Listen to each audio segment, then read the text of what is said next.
take a company from good to great, you are going to have to change. Your identity is going to have to change. So for me, I'm looking for, can the person's identity change?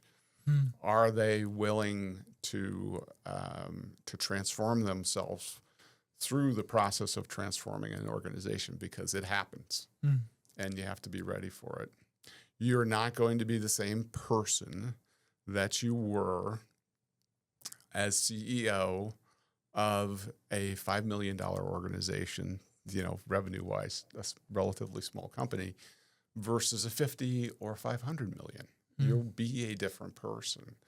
There'll be an element of you that is always the same, and it's a truer, deeper level of yourself. And you'll let go of a lot of the superfluous stuff.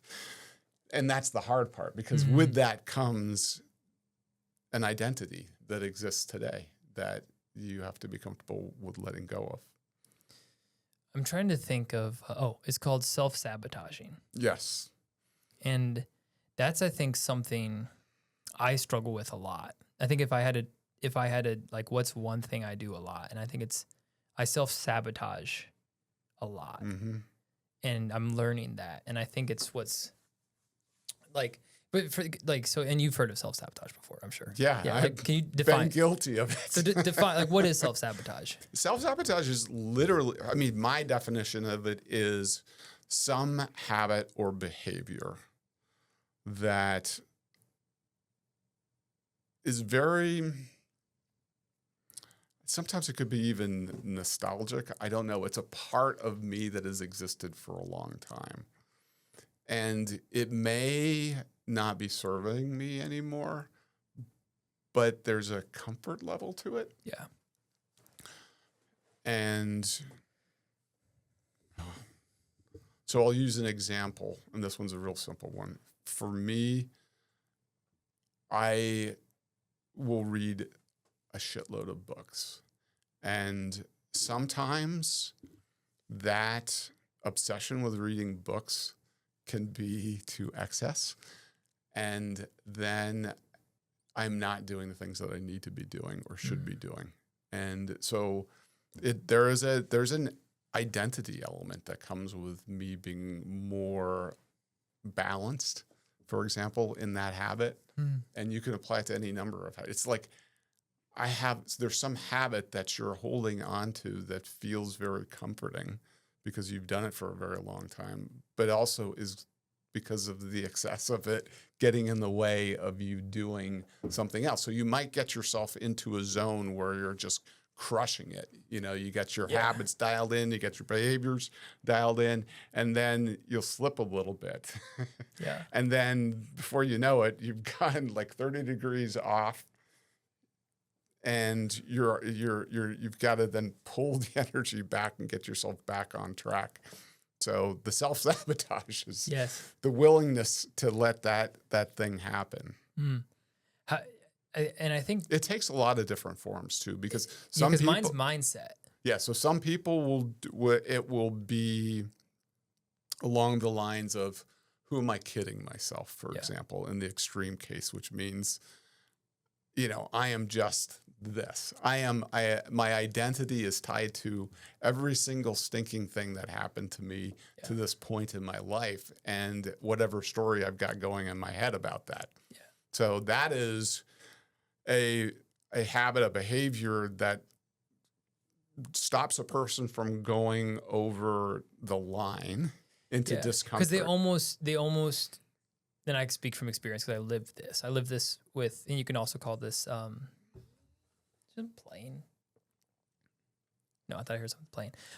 You could also heard this, like, when I started the podcast, right? And all of a sudden I'm like interviewing really cool people and it's growing. Like, I have this thought of like, dude, who am I kidding? Like, I'm just an insurance guy, right? And then when it comes to businesses, I've done a lot of things that I've realized I've self-sabotaged myself to protect myself. So, like, the insurance business was really good. Then COVID destroyed it. Then since then, it's just been a grind.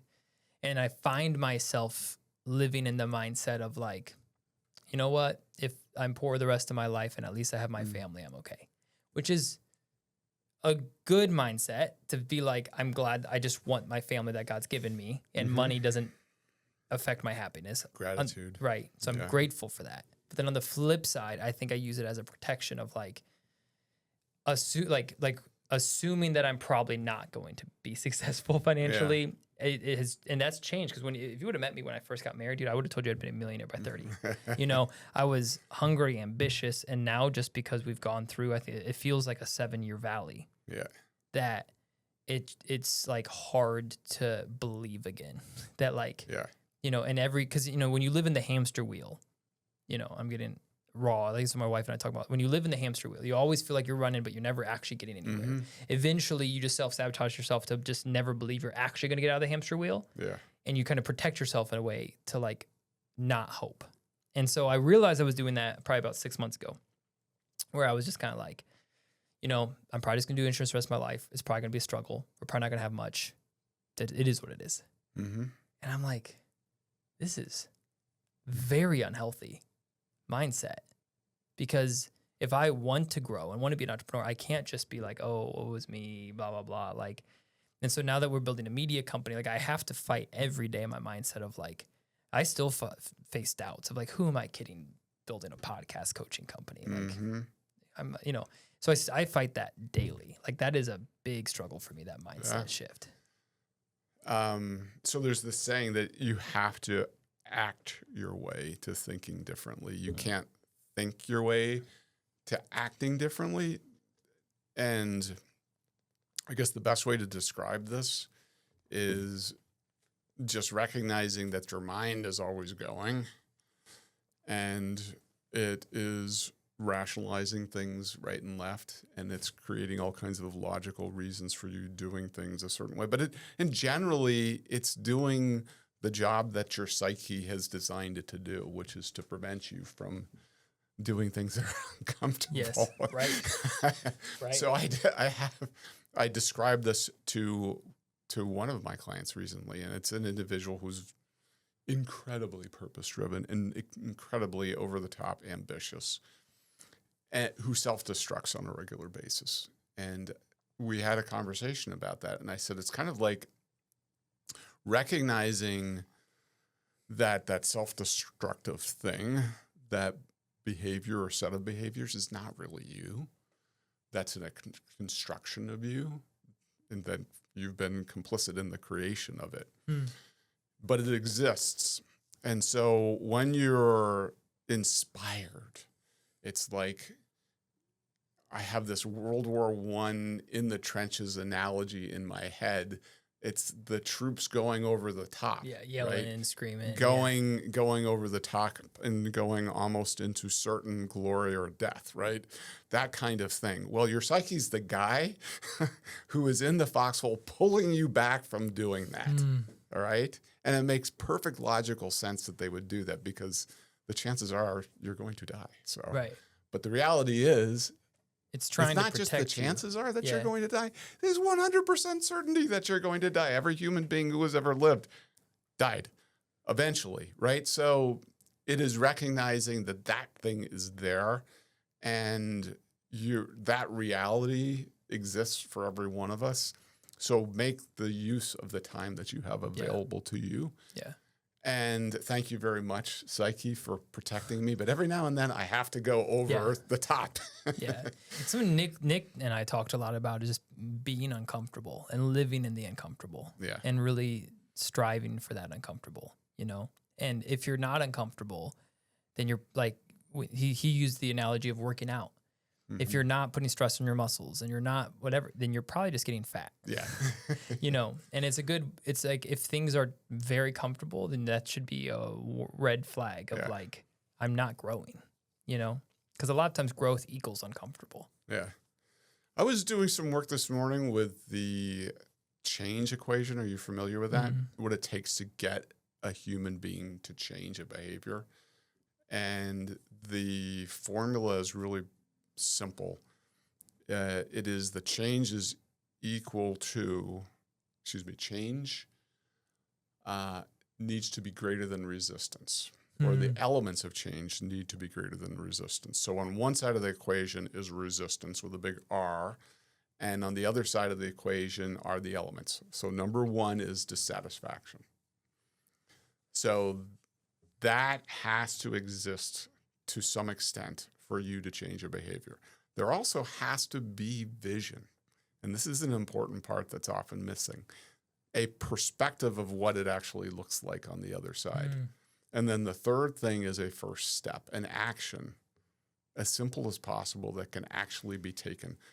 So the way the equation works, it's, a greater sign on one side of the equation. When you've got those things to an extent that you can overcome whatever the resistance is, you have change. You have forward motion. The vision piece is often missing for individuals because they become so habituated. The habits are so well laid down. Yeah. They have the inability to imagine what it looks like differently. And as a result, okay, status quo seems to make sense to me. Yes. Right? Right. No vision, no change. The other thing is you could have a vision. It could be articulated for you, and you could have gone through an exercise where, okay, I do want that, right? That is clear. That's better than this thing that I'm dissatisfied with, but I have no idea how to do it. And it just seems hard or complex. You don't have that first step, and therefore you can't overcome the resistance. All right? This is the situation that I face with every single leadership team that I meet.